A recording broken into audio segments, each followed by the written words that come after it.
शांति। अभी तक के 4 एपिसोड में हमने देखा कि कैसे बाबा ने मुझे अनुभवी बनाते हुए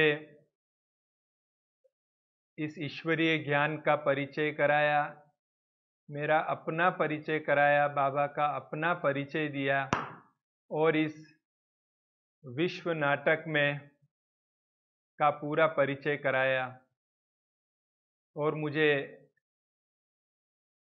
अपनी पालना में ले लिया। अनेक प्रकार की बातें आई, पेपर आए, बाबा ने पास करवाया और लक्ष्य की तरफ आगे बढ़े। यहाँ मुझे एक और बात आपसे कहनी है कि जब लक्ष्य प्राप्ति के लिए हम आगे बढ़ते हैं तो अथक पुरुषार्थ वह तो लक्ष्य प्राप्ति में मदद करता ही है, हमको यात्रा में आगे बढ़ाता ही है, लेकिन अगर उस पुरुषार्थ के साथ साथ हम अपने व्यवहार में आज्ञाकारिता, नम्रता, सेवा भावना जोड़कर व्यवहार करते हैं तो सबकी ओर से और विशेष बड़ों की ओर से हमें बहुत दुआएं मिलती हैं और वो दुआएं हमारे लिए वरदान बन जाती है। और ये वरदान जो बनते हैं, ये वरदान हमारी यात्रा को न सिर्फ सरल बनाते हैं, न सिर्फ निर्विघ्न बनाते हैं, परंतु हमें उड़ती कला में ले जाते हैं। यानी यात्रा तीव्र गति से और उमंग उत्साह से संपन्न हो रही होती है, हम अपने लक्ष्य की ओर बढ़ रहे होते हैं। लेकिन एक बात जरूर ध्यान रखना होता है कि वरदान मांगने से नहीं मिलते हैं, वरदान कमाने पड़ते हैं। वरदान कमाई का अथक पुरुषार्थ का परिणाम होता है जो किसी के मुंह से या संकल्पों से स्वतः ही निकल जाता है, हमारे जीवन को, हमारे व्यवहार को देखकर। ऐसे ही जब अहमदाबाद में जो एक भवन का निर्माण हुआ और उसका पूरा अकाउंटिंग और ऑडिटिंग का सेवा बाबा ने मुझसे करवाया, वो एक अलग ही यहाँ का अहमदाबाद का ही ट्रस्ट था जिसमें बाबा का भवन बना था। तो चूंकि खर्च बहुत बड़ा था तो इनकम टैक्स से उसका स्क्रूटिनी का नोटिस आ गया। अब नोटिस आया तो मैंने रमेश भाई जी को बॉम्बे भेजा कि भाई साहब ये इनकम टैक्स का नोटिस है, अब इसे कौन जाएगा डिपार्टमेंट में और ये कौन काम करेगा, जैसा आप मुझे बताएं।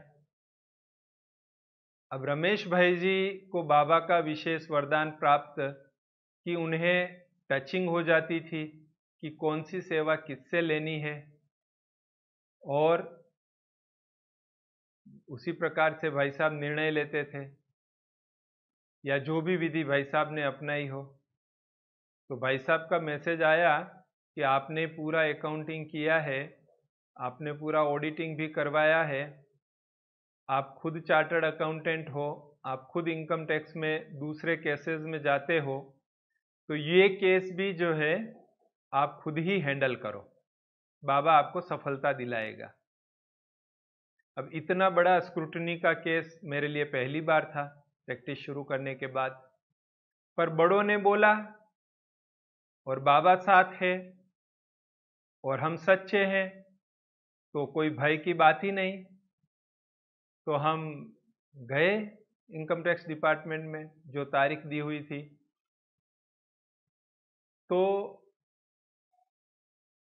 उस समय भी मैं सफेद कपड़े में ही रहता था, बेच पहना हुआ था। इसके पीछे भी कहानी है। पहले जब मैं बेज पहनता था तो केवल सेंटर पर क्लास सुनने आता था, मुरली क्लास में आता था, तभी बेज पहनता था।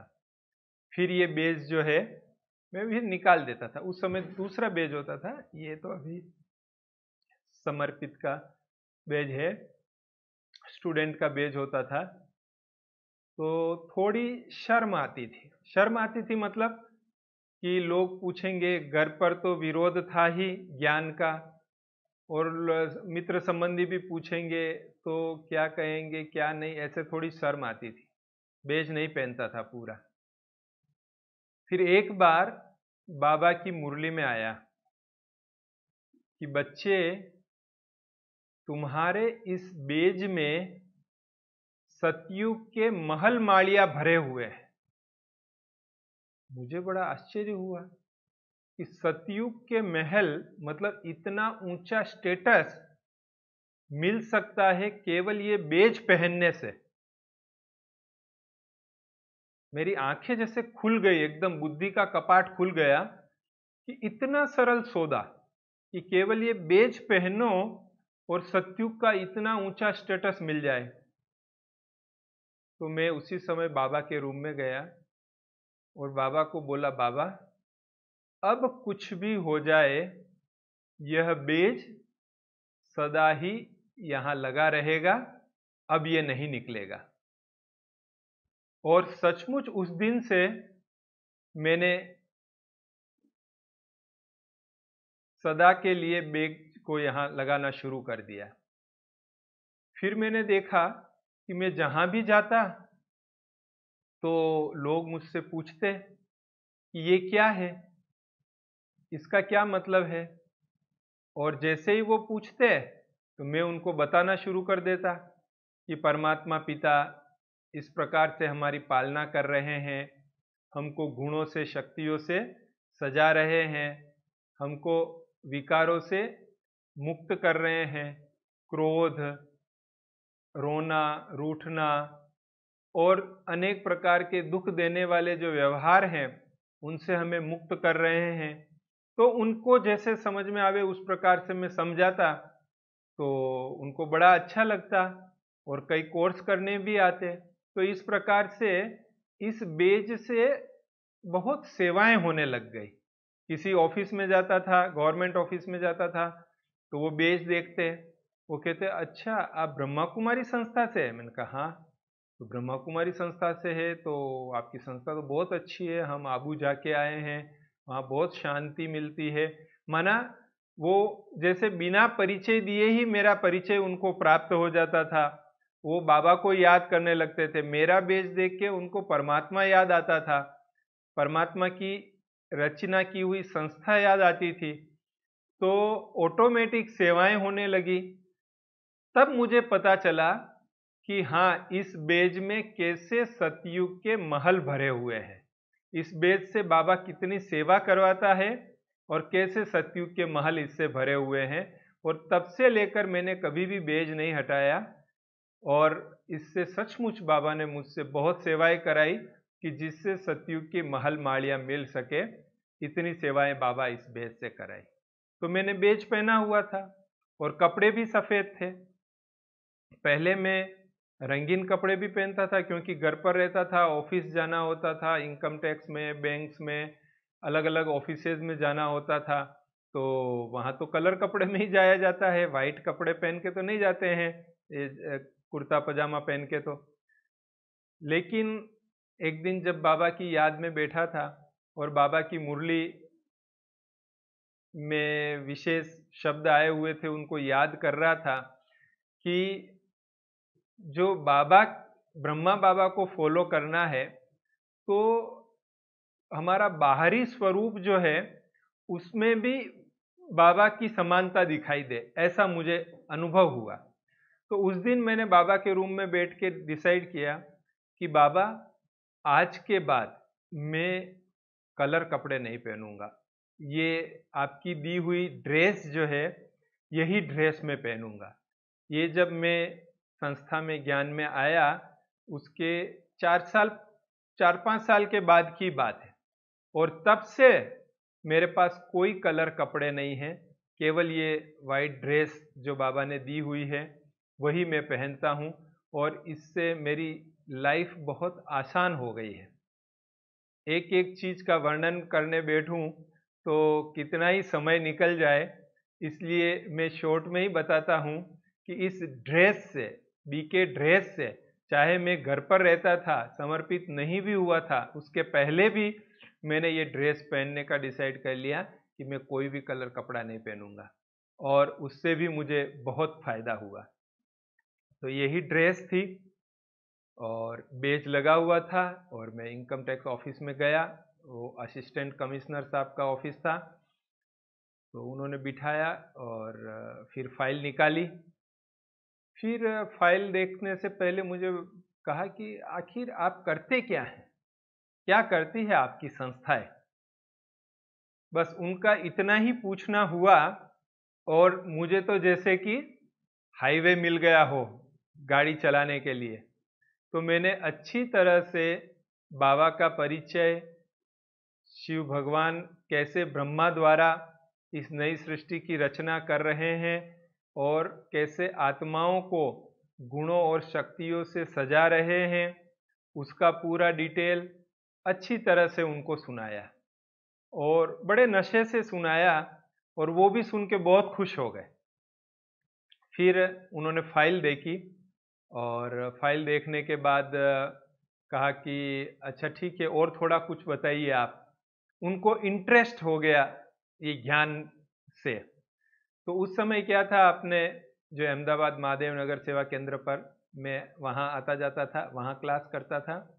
तो वहाँ पर सेल्फ मैनेजिंग लीडरशिप का वो 7 डेज का कोर्स शुरू होने वाला था। दूसरे दिन से ही, जब मैं वो कमिश्नर के पास गया उसके दूसरे दिन से ही वो कोर्स शुरू होने वाला था। शाम को 7 से 8 या ऐसा कुछ टाइम था। तो वो ब्रह्मा कुमारी ईशिता बहन वो कोर्स कराती थी। तो मेरे को अचानक याद आया कि ऐसा नया कोर्स शुरू हो रहा है। तो मैंने उनसे कहा, मैंने कहा कि सर अगर आपको थोड़ा बहुत स्पिरिचुअलिटी में इंटरेस्ट हो तो कल से हमारे सेवा केंद्र पर ये सेल्फ मैनेजिंग लीडरशिप का बहुत अच्छा कोर्स शुरू हो रहा है। वो हिंदी इंग्लिश में होगा। तो आप अगर शाम का समय है, ऑफिस से निकलते समय अगर कोर्स करके फिर आप जाएं तो अच्छा रहेगा। मैं समझता हूँ ये आपके लिए बहुत अच्छा रहेगा। इस प्रकार से मैंने उनको थोड़ा इनविटेशन दिया।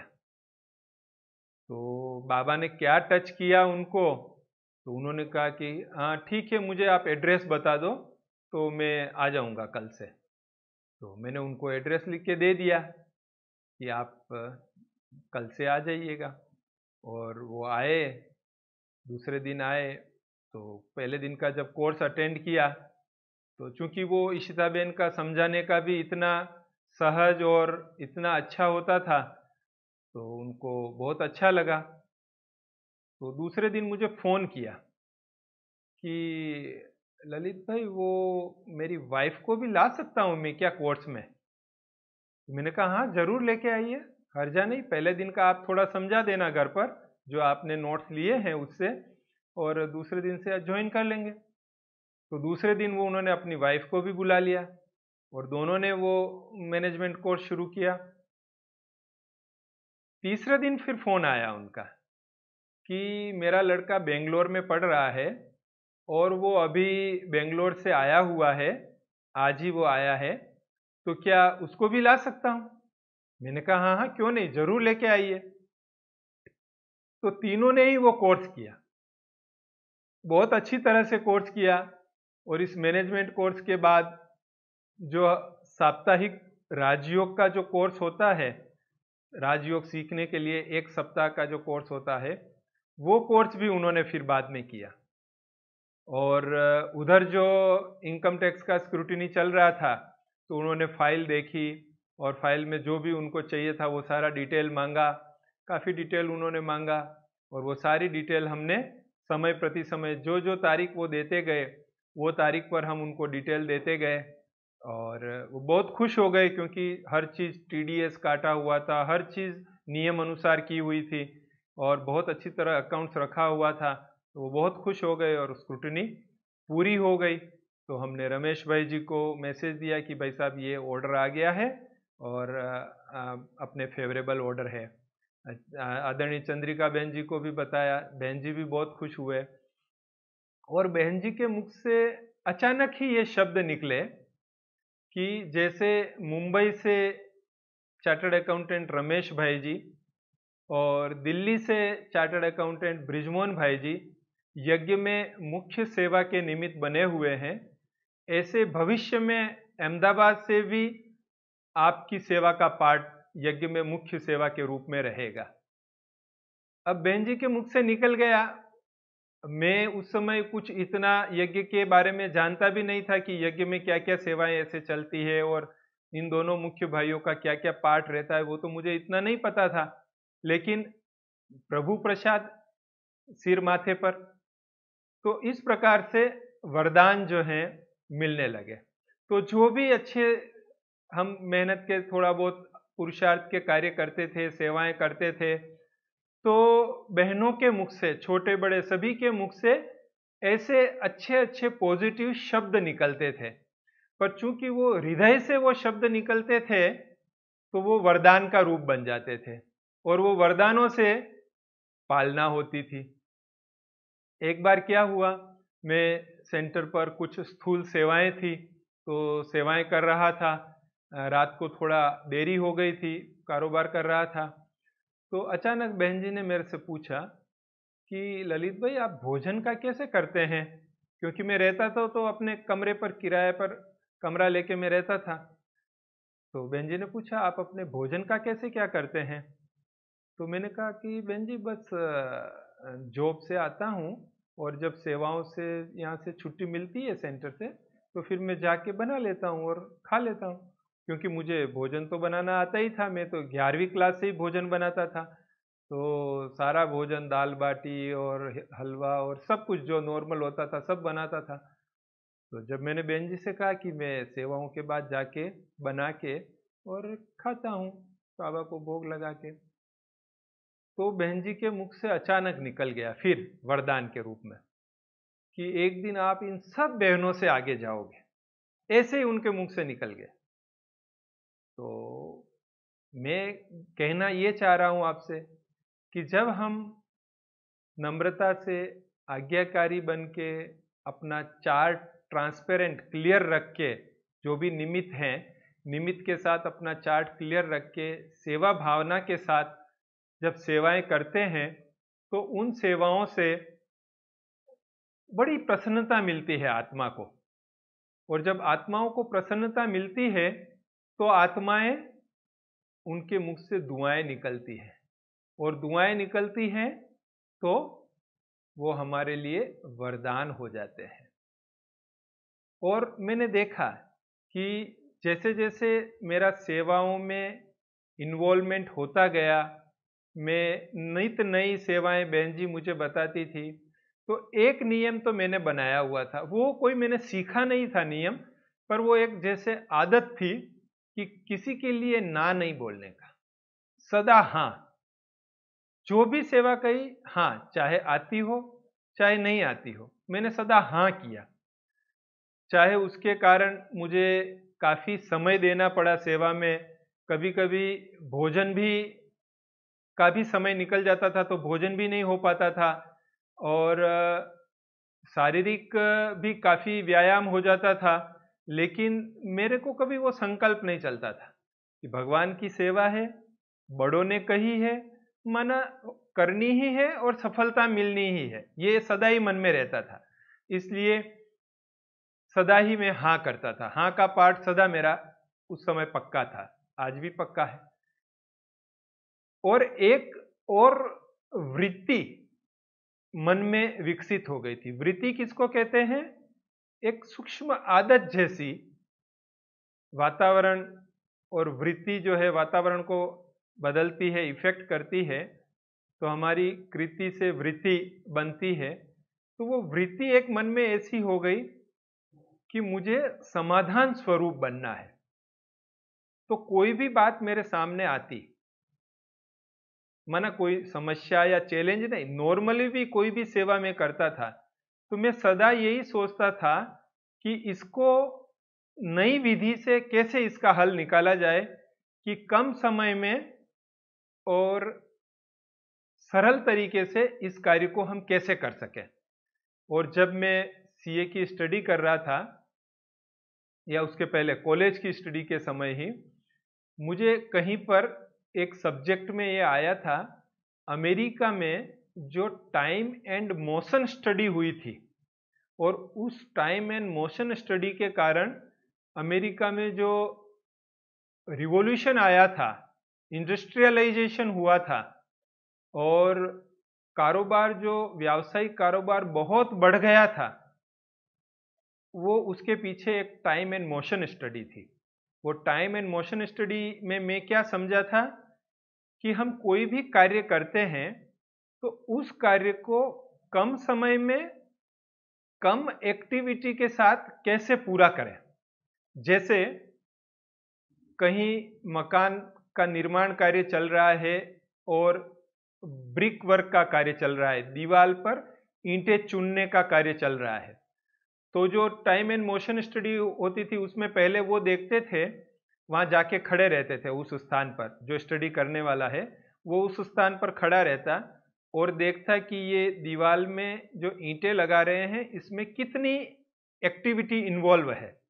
जैसे कहीं 20 फीट दूर ईंट पड़ी हुई है, ईंट का पूरा जो है 1000 ईंट पड़ी हुई है, तो कुछ मजदूर जो है वहां से 3-3 ईंटें उठा के लाके वो दीवार के वहां नीचे रखते हैं, फिर वहां से कोई दूसरा मजदूर उठा के उसको ऊपर देता, फिर वहां से ऊपर जो था वो व्यक्ति उठा के वो दीवार पर रखता, फिर वहां पे सीमेंट और वो रेती का लेप लगाते, फिर उस पर ईंट रखते। इस प्रकार से कि करीब 18 प्रोसेस होती है, वो ईंट को अपने स्थान से उठा के दीवार में चुनने तक 18 प्रोसेस होती है, ये उसने देखा। फिर उस पर उसने सोचा कि इस 18 प्रोसेस में से कौन कौन सी प्रोसेस हम कम कर सकते हैं किसी भी साधन के द्वारा। तो उन्होंने देखा, तो उसमें से उन्होंने एक छोटी गाड़ी बनाई जिसमें एक साथ 100-100 ईंटें आ सकती थी, तो जो 3-3 ईंटें ले जाने वाली प्रोसेस थी वो एक ही बार में समाप्त हो गई कि 100 ईंटें वहां तक पहुंच रही थी।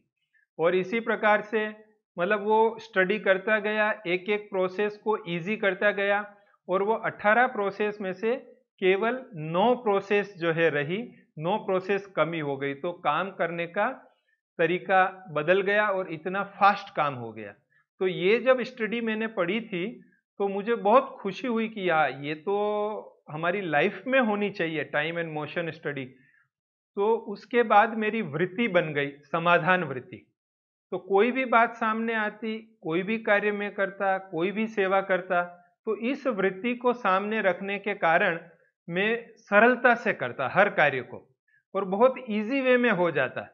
तो उससे कार्य में सफलता भी मिलती, सबको लगता कि अरे ये इतनी सहजता से हो गया, और एक नया सिस्टम भी सबको समझ में आ जाता और वो उसको अपनाते भी सही कि हाँ ये नया सिस्टम बहुत अच्छा है और इससे हम काम करेंगे तो हमको भी सफलता मिल जाएगी और मेहनत भी कम लगेगी।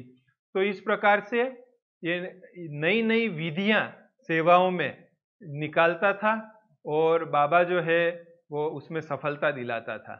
जब मैं पहली बार सेंटर का अकाउंट्स का रजिस्टर लेके आबू चेक करवाने गया और वहाँ का पूरा ऑडिट सिस्टम देखा कि पूरा हाथ से रजिस्टर, हम यहाँ सेंटर पर हाथ से रजिस्टर बनाते थे, कैश बुक, और फिर उसमें से हर महीने उसकी समरी, जिसको पोता मेल बोलते थे, तो हर महीने उसकी समरी बनाते थे और वो समरी पोस्ट से भेजते थे। और देखा कि जब मैनुअल बनाते हैं तो चूंकि बड़ा सेंटर में था मैं, तो बड़े सेंटर में कोई आइटम भूल गए तो फिर बीच में लिखने का भी मुश्किल होता था, और कुछ जोड़ बाकी में गलती हो गई तो वो फिगर को करेक्शन करना और उसमें रजिस्टर फट जाता था। ऐसी ऐसी बहुत मुश्किलें होती थी, टोटल में भी कई बार भूल होती थी, तो ओवर राइटिंग भी होता था, तो ये सारी प्रॉब्लम रहती थी। तो जब मैंने पहली बार ऑडिट का पूरा प्रोसेस देखा तो दूसरी बार फिर मैंने हाथ से बनाने के बजाय एक्सेल, जो माइक्रोसॉफ्ट एक्सेल है कंप्यूटर में, वो मैंने उसमें पूरा कैश बुक डिज़ाइन किया, और जो उसकी हर महीने की समरी बनानी होती थी वो भी मैंने एक्सेल में ही डिज़ाइन करके उसको लिंक किया, और लिंक करके मैंने पूरा वो बना के मैं ले गया दूसरी बार। तो जैसे वो कैश बुक हाथ से लिखी हुई थी, दिखने में तो उसी प्रकार से पूरा था प्रिंट आउट, लेकिन पूरा कंप्यूटर से बना था। और कुछ गलती भी निकलती तो मैं एक्सेल में चेंज करके उसको ठीक करता और नया प्रिंट ले लेता, तो फ्रेश रहता था, उसमें कहीं भी करेक्शन नहीं होता था। तो जो निमित्त थे हमारे गोलक भाई जी, बीना बहन जी, वो भी देख के बहुत खुश हुए कि हाँ ये ठीक है, ये हम चला सकते हैं इसको। तो उसके बाद मैंने कईयों को वो एक्सेल में अकाउंट्स रखना भी सिखाया कि इस प्रकार से हम एक्सेल में भी इसको बना सकते हैं। तो जब हमारी वृत्ति समाधान वृत्ति हो जाती है, यहाँ घटना इंपॉर्टेंट नहीं है, इंपॉर्टेंट है उस घटना के पीछे का रहस्य, उस घटना के पीछे की सीख क्या है। तो जब हमारी वृत्ति इंपॉर्टेंट हो जाती है तो उस वृत्ति में समाधान वृत्ति आ जाती है, तब हमारी जीवन बहुत आसान हो जाती है। हम हमारे को जो भी कार्य मिलता है वो कार्य हम बहुत सहजता से, सरलता से, सफलता पूर्वक कर लेते हैं। एक बार बहन जी ने मुझे कहा कि ये दादी जी को यूथ विंग की सेवाओं से संबंधित था कि ये लेटर आप जो है, एक दादी जी को इनविटेशन लेटर देना है, आप ये लेटर लिखिए हिंदी में, कंप्यूटर में बना के बताइए। अभी बहन जी अंदर गए और 4-5 मिनट के बाद वापस बाहर आए, तब तक वो लेटर मैंने बना के उनको बता दिया, प्रिंट लेके कि देखिए बहन जी ये लेटर ठीक है। तो बहन जी आश्चर्य करने लगे कि आपने लेटर टाइप भी कर लिया, प्रिंट भी कर लिया। मैंने कहा हाँ आपने कहा तो मैंने बना लिया, प्रिंट कर लिया। तो उन्होंने कहा कि अगर इस प्रकार की आपकी सेवा की वृत्ति है कि अभी का कार्य अभी करना, तुरंत करना, तो ये आपको आगे चलकर बहुत सारी सेवाओं में के निमित्त बनाएगा और वो सेवाओं में आपको सफलता दिलाएगा। तो एक और वरदान मुझे मिल गया। तो इस प्रकार से हमारी समाधान वृत्ति के कारण बहुत दुआएं मिलती थी और वरदान मिलते थे, और वरदानों से पालना चल रही होती थी। तो ये जो है मूल डिपेंड करता है कि हमारी वृत्ति पर। अभी जब हम ज्ञान में आए थे और सेंटर पर जाना शुरू किया था, पर हम कभी बाहर मुखी नहीं रहे थे, अंतर्मुखी थे, बहुत कम बोलते थे, और जैसे एक शर्मिला स्वभाव था कि किसी से सामने से जाके उसका परिचय करना या उसको बाबा का परिचय देना, उसको सेंटर पर इनवाइट करना, ये भी हमसे नहीं हो पाता था, क्योंकि वो स्वभाव ऐसा था कि किसी से सामने से जाके बात करना वो कभी भी नहीं हो पाता था। तो मैं यही समझता था कि बाबा ये मेरा स्वभाव के कारण सेवाएं नहीं हो रही, तो ये तो ठीक नहीं है, कुछ आप रास्ता निकालो कि सेवाओं में भी मेरा इन्वॉल्वमेंट हो। बाकी बहनें सेंटर पर जो सेवाएं कहती थी वो सब करते थे, लेकिन बाहर की सेवाएं में कुछ भी नहीं कर पा रहा था। ज्ञान योग के द्वारा दूसरों को करना, तो वो सेवाएं मैं नहीं कर पा रहा था। तो जैसे मैंने बताया ना कि वो जो सेंटर पर सेल्फ मैनेजमेंट लीडरशिप का कोर्स जो इशिता बहन वहाँ करवाते थे, तो मुझे लगा कि ये कोर्स ऐसा है कि जिसमें मैं लोगों को इनवाइट करके सेवा के निमित्त बन सकता हूँ। तो मैंने उसको पहले तो कोर्स खुद किया, मुझे अच्छा समझ में आ गया।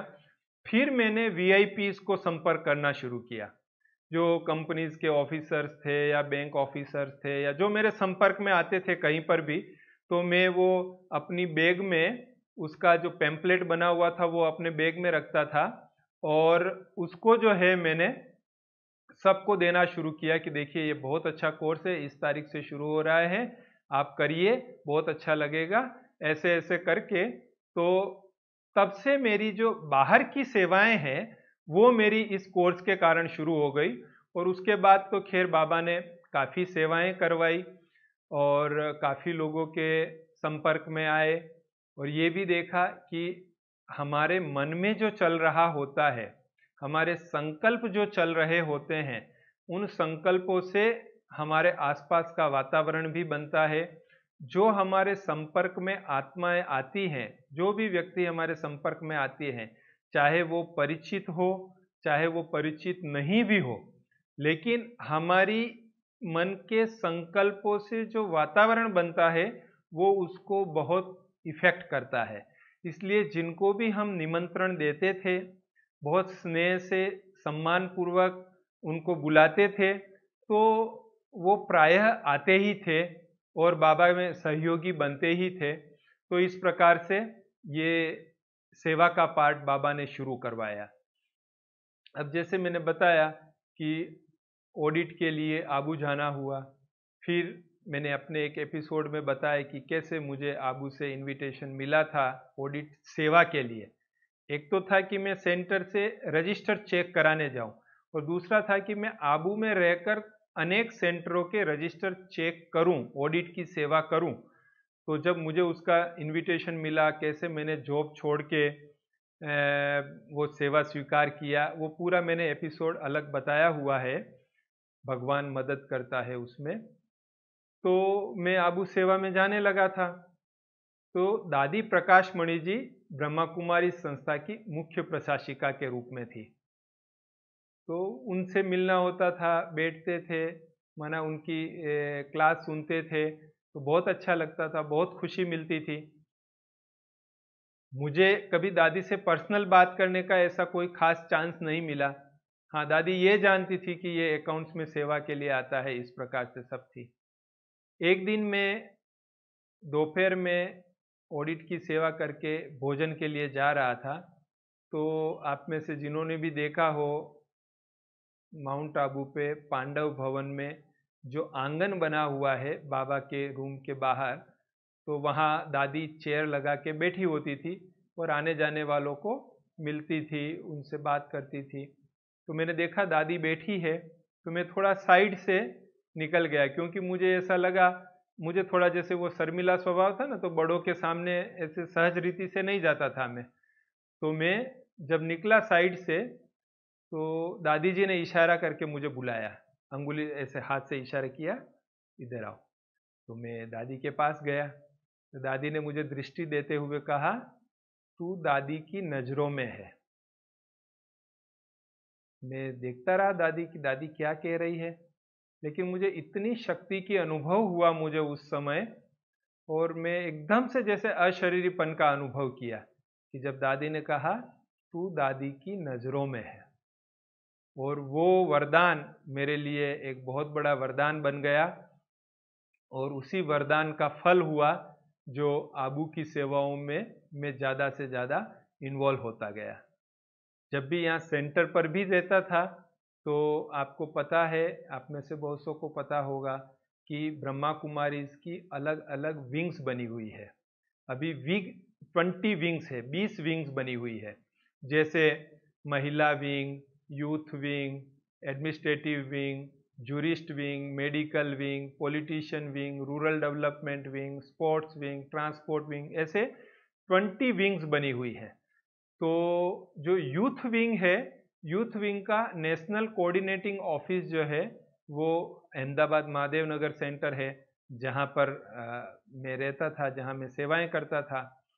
तो शुरुआत में तो 2 साल तक उसमें इन्वॉल्वमेंट नहीं हुआ, लेकिन 1 साल क्या हुआ, यूथ फेस्टिवल का कार्यक्रम था।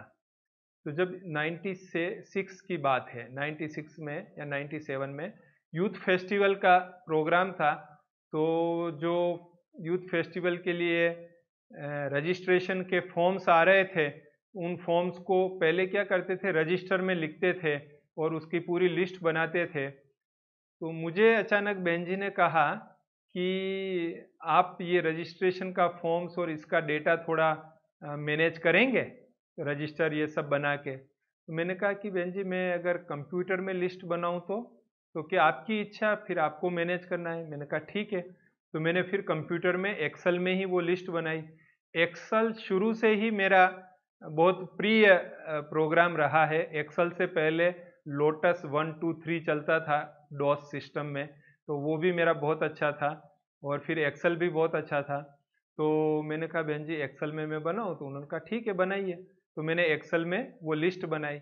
अब चूंकि रजिस्ट्रेशन के डेटा के आधार पर ही पूरा प्रोग्राम चलता है, तो अब बार बार मेरा इन्वॉल्वमेंट शुरू हो गया, क्योंकि मैंने एक्सेल में बनाई थी। तो मेरे को फिर कहते अच्छा इसमें से ये क्वालिफिकेशन वालों की लिस्ट अलग निकाल के दो, इस एज ग्रुप वालों की लिस्ट अलग निकाल के दो, इस राज्य वालों की लिस्ट अलग निकाल के दो। तो मेरा इन्वॉल्वमेंट उस प्रोग्राम में काफ़ी रहा, और फिर उसके कारण जब फेस्टिवल आबू में हुआ तो मुझे आबू भी जाना पड़ा, और 4 दिन तक 5 दिन तक फेस्टिवल की सेवाओं में इन्वॉल्व रहा। तो मेरी सेवाएं पसंद आई। जो भी ऑफिस बेरर थे हमारे, कृति बहन जी थे और भी जो भाई थे, अशोक भाई जी थे, तो उनको हमारी सेवाएं पसंद आई। तो उन्होंने मेरी सेवाएं यूथ विंग में लेनी शुरू कर दी, और चंद्रिका बहन जी ने भी मेरे को यूथ विंग में इन्वॉल्व कर दिया। तो उसके बाद तो यूथ विंग की सेवाओं में मेरा इन्वॉल्वमेंट काफ़ी बढ़ता गया, काफ़ी बढ़ता गया। और चूंकि नेशनल कोऑर्डिनेटिंग ऑफिस पर था, वहीं रहता था, तो पत्र व्यवहार करना और कोई भी आयोजन करना, उसमें काफ़ी मेरा इन्वॉल्वमेंट बढ़ता गया। उसके बाद जब लगभग 7-8 साल यूथ की सेवाएं किया, तो मुझे पूरा स्ट्रक्चर, सेवा का प्रारूप सब कुछ समझ में आ गया। पर उस समय मैं बार बार भाई बहनों से एक बात सुनता था, जो अपनी संस्था के बड़े भाई बहनें हैं उनसे, कि 1985 में जब हमने पदयात्रा की तब ऐसा हुआ था, 1985 में पदयात्रा में इतने चैलेंज आए थे, इतनी सेवाएं हुई, बहुत मज़ा आता था, बहुत सेवाएं होती थी, बहुत लोग खुश थे, सारा शहर गांव इकट्ठा हो जाता था, ऐसे ऐसी बातें सुनते थे। तो और वो सुनाते हुए बड़ी खुशी का अनुभव करते थे। अब उनको एक दिन मतलब भोजन नहीं मिला, वो भी अभी सुना रहे तो खुशी हो रही है। एक दिन उनको बहुत ज्यादा धूप में चलना पड़ा, वो अभी सुना रहे हैं, 20 साल बाद 25 साल बाद, तब भी उनको बहुत खुशी हो रही है। तो मैंने सोचा कि इतने चैलेंजेस लाइफ में आए, और वो चैलेंज ही आज उनको खुशी दे रहा है इतने वर्षों के बाद। पर हमारी लाइफ में भी अगर ऐसे चैलेंज आवे, तो हमारे लिए भी ये खुशी का वातावरण बनेगा, जो भविष्य में हम भी खुश होकर सुना सकेंगे इसको। तो ये मेरे मन में भाव चलता था। तो मैंने एक यूथ विंग की मीटिंग में प्रोपोज किया। मैंने कहा कि देखो, ये 2005 की बात है। तो मैंने कहा कि आज से 20 साल पहले पदयात्राएं हुई। अब 20 साल बहुत लंबा गैप होता है, तो क्यों नहीं हम भी वापस यूथ विंग के द्वारा पदयात्राओं का आयोजन करें। तो किसी को अच्छा लगा, किसी को अच्छा नहीं लगा, पर जिनको अच्छा लगा तो उन्होंने कहा कि हाँ इस पे कुछ सोच सकते हैं। तो फिर बहन जी ने मुझे ही बोला कि आप ऐसा करिए कि प्लान बना के दीजिए कि क्या आप पदयात्राओं में क्या कराना चाहते हैं, कैसे कराना चाहते हैं। तो मैं उसी समय भारत का नक्शा, एक बड़ी साइज का नक्शा ले आया। हम शांतिवन, आबू रोड पे शांतिवन में थे, किसी सेवार्थ गए हुए थे, वहीं मीटिंग चल रही थी। तो मैं नक्शा ले आया, और वो नक्शा लेके बैठा कि कहाँ से कहाँ तक यात्राएं हो सकती। उसके पहले तक मुझे पद यात्राओं का कोई अनुभव नहीं था, इतने विशाल स्तर की सेवाओं का कोई अनुभव नहीं था। लेकिन परमात्मा पिता को मैंने साथ में रखा और कहा बाबा, ये सेवा का एक ऑफर मिला है, आपने संकल्प दिया है, आप ही इसको पूरा कराना। बस आप जैसे टच करते जाएंगे वैसा हम इसमें करेंगे।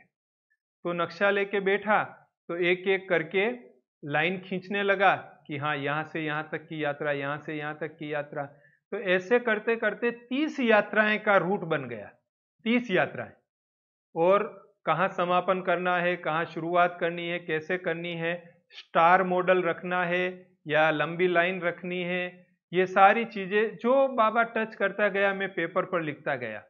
और 5-6 घंटे में तो एक अच्छा प्लान तैयार हो गया पदयात्रा का। और जब वो प्लान मैंने पूरा बहन जी को बताया, 4-5 पेजेस थे पूरे, वो सब बताया और ये कहा, तो उनको काफी पसंद आया। तो ये भी एक और मैंने इस बात से सीखा कि हम किसी को भी कोई भी सेवा का प्लान बतावे या अपनी कोई राय देवे, किसी भी व्यक्ति को कोई राय देवे, तो हमारे मन में उसकी क्लैरिटी होनी चाहिए और हम उसका अगर कुछ लिखित रूप में दे सकें, जितना डिटेल बना के लिखित रूप में दे सकें, तो पढ़ने वाले को वो ज़्यादा कन्विंसिंग लगता है और उनको हमारी राय से सहमत होने में ज़्यादा देर नहीं लगती है फिर, क्योंकि उनको लगता है कि अरे ये तो बहुत क्लियर है और हो सकता है, मतलब उनके भी मन में एक विश्वास पैदा होता है कि हाँ ये हो सकता है। तो इस प्रकार से जब उनको लिखत में पूरा दिया तो उन्होंने पढ़ा, कहा ये तो बहुत अच्छा है। फिर शाम को जो मीटिंग का सेशन हुआ तो उसमें मुझे कहा कि आप ये प्रेजेंट कीजिए ये प्रोजेक्ट। तो हमने वो प्रोजेक्ट जो है बोलकर प्रेजेंट किया कि इस प्रकार से ये चीज़ें संभव हो सकती है, इतने यात्री होंगे, इतनी यात्राएं होगी। तो सबको बहुत अच्छा लगा। तो तुरंत पूरी मीटिंग को फिर बहन जी ने बोल दिया कि अभी इस पद यात्रा की आयोजन का हम फाइनल करें, और 2 दिन बैठकर वो पूरा आयोजन किया। सभी मीटिंग मेंबर्स ने सारी रूट्स फाइनल किए, सारा पदयात्रियों के नियम मर्यादाएं फाइनल किए। एक मतलब अच्छा प्रोजेक्ट बन गया। और चूंकि मैं नेशनल कोऑर्डिनेटिंग ऑफिस सेंटर पर ही रहता था और ये प्रोजेक्ट भी बाबा ने मुझे संकल्प दिलाया था, तो उसके कारण से सारा जवाबदारी उसका लगभग जैसे मेरे पर आ गया था। तो उसका आयोजन, उसके लिए सब जगह फोन पर बात करना, उनको समझाना, यात्रियों को तैयार करना, सारी चीजें, मतलब उस समय भी 2-2 3-3 फोन मेरे पास होते थे, या ये एक फोन चालू हो तब तक 2 मिस कॉल हो जाते थे। तो इतना 1 साल तक लगभग जो है वो चलता रहा और वो आयोजन हुआ और वो बहुत वंडरफुल आयोजन हुआ। एक यात्रा और बढ़ गई तो 31 यात्राएं हुई पूरे भारत भर में। भारत के सभी बड़े छोटे शहरों को उसमें कवर कर लिया। लाखों भाई बहनों को उस समय संदेश मिला। कई हजार भाई बहनों का सेवाओं में नया पाठ शुरू हुआ और उनके बंधन कट गए, वो निर्बंधन हो गए और उनकी सेवाओं का जो है वो उन्होंने खुद को अपने को पहचाना कि वो इतनी सेवा कर सकते हैं। खुद मैं भी निर्बंधन हो गया उसमें, मेरी भी जो सारा लौकिक का बंधन था वो दूर हो गया और वो बाबा ने उन सेवाओं में मुझे बहुत अनुभवी बना दिया। हर प्रकार से बाबा ने मुझे अनुभवी बना दिया। मैं बॉम्बे से शुरू होने वाली यात्रा में था जहां उद्घाटन हुआ था इस पद यात्रा का, लेकिन 3-4 दिन ही यात्रा कर पाया और फिर वापस ऑफिस में यहाँ सभी यात्राओं का कोऑर्डिनेशन का जवाबदारी होने के कारण आ जाना पड़ा और वो कोऑर्डिनेशन की जवाबदारी अंत तक संभाली। पर वो एक ब्रह्मा कुमारीज के इतिहास में एक यादगार प्रोग्राम हो गया 2006 की युवा पद यात्राएं। तो वो बहुत अच्छा आयोजन उसमें हो गया। तो लाइफ में उसी यात्रा के दौरान मुझे पहली बार हवाई जहाज यात्रा का भी चांस मिला। तब तक हम कभी हवाई जहाज में नहीं बैठे थे। तो एरोप्लेन में फर्स्ट यात्रा में तिनसुकिया गया था, अहमदाबाद से कलकत्ता, कलकत्ता से तिनसुकिया, इस प्रकार से वो यात्रा हुई थी। अब पहली बार हवाई जहाज में बैठे थे तो थोड़ा अलग ही प्रकार का अनुभव था और जिज्ञासा वृत्ति मेरी पहले से थी, हर चीज़ के बारे में जानने की, सिस्टम को समझने की कोशिश थी। पर शरीर की लंबाई थोड़ी ज़्यादा होने से वहाँ एरोप्लेन में मैंने देखा कि 2 सीटों के बीच की जो लेग स्पेस होती है वो थोड़ी कम होती है, तो मुझे कठिनाई अनुभव हो रही थी। मैं चंद्रिका बहन जी के साथ में ही था, तो मैंने बहन जी को कहा, बहन जी इसमें कहीं ज़्यादा जगह हो ऐसी कोई सीट होती है क्या? तो बहन जी ने कहा कि हाँ, जो इमरजेंसी एग्जिस्ट वाली सीट होती है उसमें थोड़ी ज़्यादा स्पेस होती है, तो आपको वहाँ बिठा देते हैं। तो एयर होस्टेस आई तो बहन जी ने मुझे पूछा, उस एयर होस्टेस से पूछा कि इनको वो इमरजेंसी एग्जिस्ट वाली सीट मिल सकती है क्या, ये लंबाई ज़्यादा होने के कारण लेग स्पेस चाहिए। तो उसने देखा सीट खाली है तो उन्होंने कहा ठीक है, इनको भले वहाँ बिठा सकते हैं। तो मैं वहाँ बैठ गया। फिर एयर होस्टेस ने पूरा समझाया कि इमरजेंसी के समय किस प्रकार से ये दरवाज़ा खोला जाता है, किस प्रकार से सेफ करना होता है, दरवाजे को कैसे फेंकना होता है, आदि आदि सारा जब बताया। प्लेन फिर उड़ा, तो हम आधे रास्ते में थे ऊपर आसमान में, तो मुझे अचानक ऐसे ही विचार आया।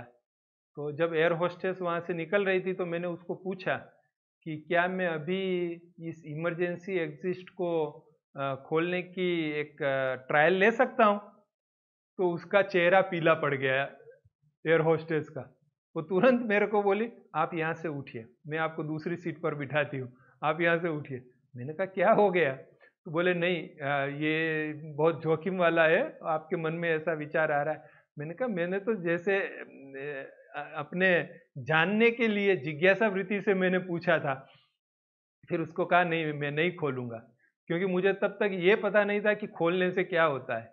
बाद में पता चला कि जब हवाई जहाज 25-30 हजार फीट की ऊंचाई पर उड़ रहा होता है स्पेस में, तो उस समय अगर एक छोटा सा भी छेद हो जाए तो बाहर का जो पावर होता है वो इतना तेज होता है कि हमारा पूरा शरीर सिकुड़कर उस छेद में से बाहर निकल जाता है। इतना बाहर जो है उसका ग्रेविटी पावर होता है। इसलिए दरवाजा खोलने पर तो सारा का सारा हवाई जहाज के सब यात्री बाहर निकल जाए ऑटोमेटिक खींचते हुए। तो मुझे तो पता नहीं था, मैंने तो सहज रीति से ही उसको पूछ लिया। तो ऐसी भी बातें लाइफ में होती थी, हंसी की बात थी, आपके साथ शेयर कर ली।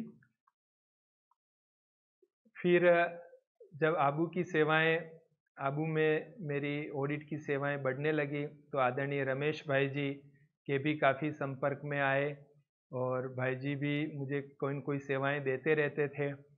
उसी समय क्या हुआ, ये 2006 की बात है, भारत के जो इनकम टैक्स का रूल है उसमें एक नया सेक्शन ऐड किया सरकार ने बजट में, सेक्शन 115 BBC। और उस सेक्शन के कारण ये नियम था, उस सेक्शन का ये अर्थ था कि केवल धार्मिक संस्थाओं के अलावा कोई भी संस्था के पास अनोनोमियस या सुडोनोमियस, अनामी या बेनामी कोई दान आता है तो उस पर 34% इनकम टैक्स भरना होगा। केवल धार्मिक संस्थाओं को छूट थी कि वो भंडारी सिस्टम रख सकती थी और उसमें अनामी डोनेशन आ जा सकते थे। अनामी मतलब दान देने वाले व्यक्ति का नाम पता मालूम नहीं होना, उसको अनामी कहते थे। जैसे वो कलेक्शन बॉक्स होता है ना, भंडारी जिसको बोलते हैं, उसमें जो डाल के जाते हैं तो उसमें तो पता नहीं लगता है कौन क्या डाल के गया। तो केवल धार्मिक संस्थाएं वो रख सकेगी, दूसरी संस्थाएं नहीं रख सकेगी।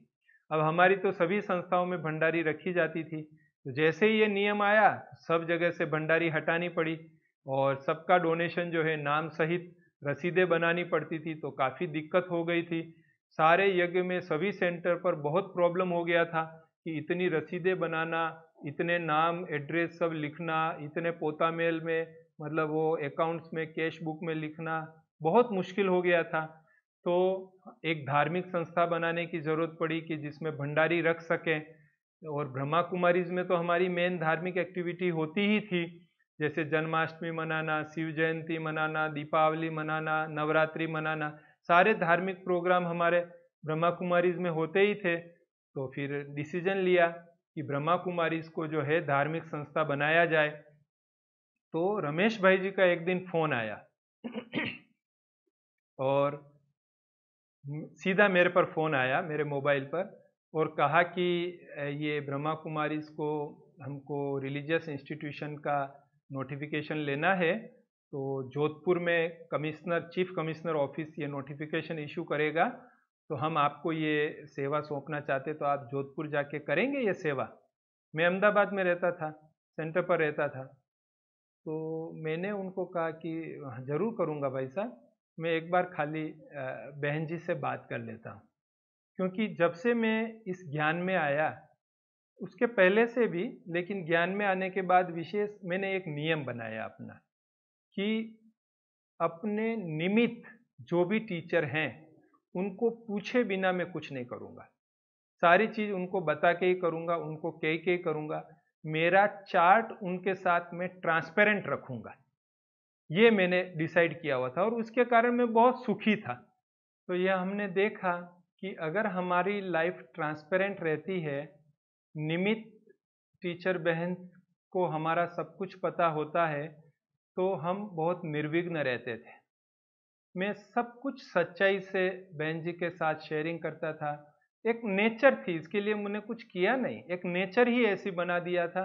हर चीज़ उनको पूछ के करना, हर चीज़ उनको बता के करना। तो मैंने सहज रूप से रमेश भाई जी को बोल दिया कि हाँ, मैं ज़रूर जोधपुर जाऊंगा, पर मैं बहन जी से बात कर लेता हूँ। तो उसके बाद थोड़ी देर बाद बहन जी मेरे पास आए, बोले आपकी रमेश भाई से कुछ बात हुई क्या? मैंने कहा हाँ बहन जी, वो कह रहे थे जोधपुर सेवा में जाने के लिए। तो कि आपने क्या कहा? मैंने कहा मैं यही कहा कि हाँ मैं करूँगा, खाली बहन जी से बात करता हूँ। तो वो हंसने लगे, बोले मेरे पर फ़ोन आया और डांट रहे थे मेरे को कि आपका ललित ऐसे कैसे बात करता है कि मैं बहन जी को बताऊंगा, मैं कोई अपना खुद का कार्य करा रहा हूँ क्या? मैं तो संस्था का यज्ञ का ही कार्य करवा रहा हूँ। फिर क्यों आपको ऐसा उसने बोला कि मैं बहन जी से पूछ के कहूँगा? तो फिर बहन जी ने कहा कि कोई बात नहीं, मैंने बता दिया है कि ललित की आदत है कि वो हर कार्य बताकर पूछकर ही करता है, इसलिए उसने ये मेरे को पूछने की बात कही है। एक्चुअली क्या था, मैंने एक स्टोरी सुनी थी और उस स्टोरी ने मेरे मन में बहुत एक अच्छा पॉजिटिव भाव भरा था। अमेरिका में जब लिंकन राष्ट्रपति थे, तो उनका एक फ्रेंड था जो बहुत बड़ा बिजनेसमैन था। तो उस फ्रेंड ने अपने एक सेक्रेटरी रखी हुई थी बहन, जो उसका ऑफिस का कार्य देखती थी। तो एक दिन लिंकन ने फ़ोन किया अपने फ्रेंड को, तो वो सेक्रेटरी ने फ़ोन उठाया। तो लिंकन ने कहा कि मैं अब्राहम लिंकन बोल रहा हूँ और मुझे इनसे बात करनी है। तो उसने कहा कि सर जो है हमारे रेस्ट में हैं और जैसे ही वो जगेंगे और मैं आपकी बात करा दूंगी। तो लिंकन ने कहा तुमको पता है मैं कौन बोल रहा हूँ? मैं अमेरिका का राष्ट्रपति लिंकन बोल रहा हूँ, इसलिए आप अभी उनको जगाइए और मेरी बात करवाइए। उसने कहा कि सर वो थोड़ा उन्होंने कहा है कि किसी का भी फ़ोन आवे तो नहीं उठाना, वो रेस्ट में है, जैसे ही वो जगेंगे मैं सबसे पहले आपका मैसेज दूंगी। तो लिंकन ने कहा कि आपको पता नहीं मैं लिंकन बोल रहा हूँ और मैं कह रहा हूँ कि अभी आप उठाइए उनको। तो उस सेक्रेटरी ने बहुत विनम्रता से कहा कि सर मुझे सैलरी मेरे बॉस देते हैं, व्हाइट हाउस नहीं देता है। बड़ी नम्रता से उसने अमेरिका के राष्ट्रपति को जवाब दे दिया, इसलिए मेरे बॉस का जो ऑर्डर है मैं उसे मानूंगी। वो बात पूरी हो गई। दूसरे दिन उस सेक्रेटरी को व्हाइट हाउस से एक लेटर आ गया उस सेक्रेटरी के नाम से। और लेटर में क्या था? लेटर में उसको इनविटेशन था व्हाइट हाउस में नौकरी ज्वाइन करने का। तो उसको ये रिवार्ड क्यों मिला? क्योंकि वो अपने निमित्त के प्रति फेथफुल थी, इसलिए ये रिवार्ड उसको मिला।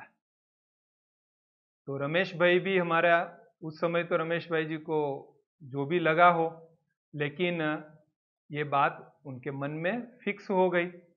फिर जब मुझे ये सेवा मिली तो मैं जोधपुर गया और उस समय पहली बार, ये 2007 जनवरी के बात है, मैं पांडव भवन जब गया था इस सेवा के लिए, तो गोलक भाई जी मुझे दादी जानकी जी के पास लेके गए। इंद्रप्रस्थ जो शांति स्तंभ के पास में बना हुआ है दादी जी का रहने का कमरा, वहाँ मुझे लेके गए थे। मैं पहली बार दादी जी से, जानकी दादी जी से सन्मुख में 1 to 1 मिल रहा था। उसके पहले केवल डायमंड हॉल में या ओम शांति भवन में दादी जी की क्लास सुनते थे, इतना ही था, व्यक्तिगत कभी भी नहीं मिला था। तो पहली बार मुझे गोलक भाई जी वहाँ लेके गए और कहा कि दादी जी ये ललित है, जिसको रमेश भाई जी ने ये जोधपुर से इनकम टैक्स का ऑर्डर लाने का सेवा सौंपा है, ब्रह्मा कुमारी इसको धार्मिक संस्था बनाना है, तो ये सेवा रमेश भाई ने इसको दिया है, तो आप इसको ब्लेसिंग दीजिए। तो दादी मेरे सामने देखने लगी। दादी ने कहा कि अरे ललित, तू इतने दिन कहा था, मैं सोच रही थी कि ललित मेरे से मिला क्यों नहीं है, ललित कैसा है, मेरे को मिलना है उससे, मैं सोच रही थी, और तू आ गया, बहुत अच्छा हुआ। मैं कुछ समझ ही नहीं रहा दादी क्या कहना चाह रही है, क्यों कह रही है, ये शब्द वाक्य क्यों बोल रही है। मैं सुन रहा था, केवल दादी की देखता रहा था, दृष्टि ले रहा था और सुन रहा था। फिर दादी ने आवाज लगाई, हंसा अंगूठी लेके आ। मैं फिर भी सुनता रहा। अंदर से हंसाबेन अंगूठी लेके आई। ये वही अंगूठी है जो दादी ने मंगवाई थी हंसाबेन से, और दादी ने फिर मेरा हाथ लिया, मुझे अंगूठी पहनाई और कहा बस अब कुछ सोचना नहीं। अब मैं फिर समझू नहीं कि दादी क्या कहना चाहती है, अब कुछ सोचना नहीं मतलब। फिर भी मैंने हाँ हाँ किया, और दादी से टोली वरदान सब लेके फिर मैं जोधपुर गया। फिर जोधपुर गया तो वो तो स्टोरी बहुत लंबी है, लेकिन एक बिल्कुल असंभव सा कार्य था, वो बाबा ने ऐसा संभव कर दिया कि मुझे तो लगा जैसे कुछ हुआ ही नहीं। निराकार भगवान साकार में आकर कैसे कार्य करता है, उसका मुझे बहुत जबरदस्त प्रत्यक्ष अनुभव हुआ। वो जो ब्रह्मा कुमारी को रिलीजियस इंस्टीट्यूशन बनाने का था, हर स्टेप पर कैसे मदद मिलती थी, कैसे हर चीज सही प्रूव होती थी, कैसे हर चीज को बाबा ने सहज कर दिया था, हर ऑफिसर को बाबा ने कन्विंस कर दिया, हर प्रकार के कागज तैयार करवाए। और एक ऐसा अनुभव रमेश भाई जी सोच रहे थे कि ये कैसे होगा, क्या होगा। वो बार बार हर 2-3 घंटे में मुझे फोन करते थे जोधपुर में, अच्छा अभी क्या हुआ, अभी क्या हुआ। मैं सोच रहा था भाई साहब इतने क्यों फोन कर रहे हैं, ये तो बड़ा सहज रीति से तो सब हो रहा था। लेकिन बाद में मुझे पता चला कि ये कितना बड़ा कार्य था, जिससे हर सेंटर, हर बहन प्रभावित हो रही थी, और कितना सरल आगे सेंटर का कारोबार बनने वाला था, वो मुझे पता नहीं था। मैं तो सहज रीति कर रहा था, और मैं भले अहमदाबाद में इनकम टैक्स की प्रैक्टिस करता था, पर जो ये सेक्शन 1023C5 इसका मैंने कोई भी कार्य नहीं किया था, इसलिए मुझे अनुभव नहीं था। लेकिन चूंकि बड़ों ने बोला, मैंने हाँ कर दिया। मन में विश्वास रखा कि भगवान का कार्य है तो होना ही है, हो ही जाएगा। तो वो विश्वास रख के मैं गया, एक के बाद एक स्टेप्स आगे आती गई, क्लियर होती गई, और आखिर वो हमको ऑर्डर मिल गया कि ब्रह्मा कुमारी संस्था को रिलीजियस इंस्टीट्यूशन के रूप में मान्यता मिल गई, और हम भंडारी रख सकते थे। सारे यज्ञ में खुशी का माहौल हो गया। जानकी दादी जी ने मुझे फोन पर ही इतने वरदान दिए, बहुत वरदान दिए। फिर जब मैं आबू आया तो सभी मिले सभी से। तो जब गुलजार दादी जी से मिले, गुलजार दादी जी की कॉटेज में शक्ति भवन में गुलजार दादी जी से मिलने गए, वो जॉइंट एडमिनिस्ट्रेटिव हेड थी उस समय। तो दादी जी ने कहा, दादी जी ने जब ये समाचार सुना, दादी जी को बहुत अच्छी तरह सब कुछ पता था, तो दादी जी ने एक बहुत गहरी बात कही। वही बात कह के मैं आज का एपिसोड समाप्त करूंगा। दादी जी ने कहा कि आपको सफलता इसलिए मिलती है क्योंकि आपके संकल्पों में सफलता है। खैर उस समय तो मुझे इतना इस पर मंथन नहीं चला, लेकिन उसके बाद मैंने इस पे सोचा कि ये दादी जी ने क्या बोला मुझे।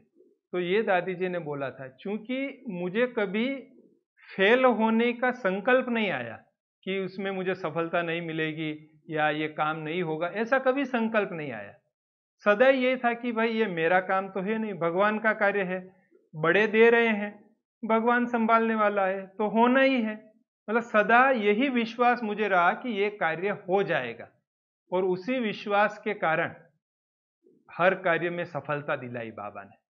और इतना ही नहीं, इस सफलता के साथ ही वर्ष 2007 में मैं परमानेंट रूप से मधुवन निवासी बन गया। बाबा ने मुझे मधुवन में बिठा दिया, वहाँ मैं आदरणीय रमेश भाई जी के सानिध्य में और पूरी टीम के साथ अपनी सेवाएं करने लग गया। इस प्रकार से हम अथक पुरुषार्थ तो करते ही हैं, पर साथ साथ में हमारे मधुर व्यवहार, नम्रता और सेवा भावना से हम अनेकों के दिल जीत सकते हैं। हम बहुत वरदान प्राप्त कर सकते हैं और इन वरदानों से हमारी ये आध्यात्मिक लाइफ बहुत ही सहज, सरल और उड़ती कला वाली बन जाती है। अच्छा, और फिर कभी सुनाएंगे। ओम शांति।